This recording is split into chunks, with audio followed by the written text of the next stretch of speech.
বন্ধুরা, আজকে আমি একটা বিষয় নিয়ে আলোচনা করতে এসেছি। সেটা হচ্ছে আমাদের শৈশবকাল। শৈশবকালটা খুব সুন্দর হয়, উম, মা- কিন্তু মাঝে মধ্যে শৈশবকাল কিছু একটা উম, কারো কারো কারো কারো শৈশবকালটা খুবই খারাপ কাটে। তো সেখানে হচ্ছে শৈশবকাল যদি খারাপ কাটে তাহলে হচ্ছে ওই বাচ্চার হচ্ছে মেন্টালি ডিপ্রেশন বা অ্যাংজাইটিতে ভোগে।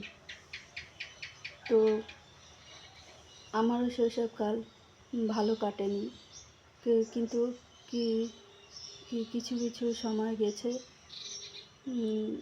ভালো সময়ও গেছে, কিন্তু খারাপ সময়টা বেশি গেছে। যেমন বাবা মায়ের মধ্যে ঝগড়া বেশি দেখতাম, ভায়োলেন্স দেখতাম, ওটাতে আমার খুব অ্যাংজাইটি আর ডিপ্রেশন হতো। কিন্তু ওনারা বুঝতে পারতো না। পড়াশোনায় খুব ভালো ছিলাম, তো মাঝে মধ্যে রেজাল্টটা খারাপ হয়ে যেত। তো এইসব কারণেও শৈশবকালটা বাজে কাটে। কিন্তু আমার আমার একটাই রিকোয়েস্ট, যে বাচ্চাটা আসছে জগতে, সে বাচ্চাটা যাতে তার শৈশবকালটা যাতে ভালো কাটে, সেটা বাবা মায়েদের দায়িত্ব।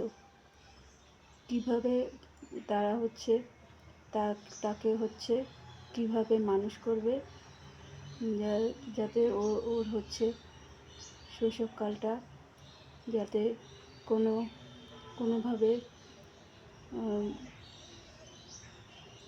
খারাপ না হয়। তো এটাই আমার একটা আলোচনার বিষয় ছিল। তো বন্ধুরা, তো এটা কেমন লেগেছে এটা অবশ্যই জানাবেন। আপাতত এইটুকুই।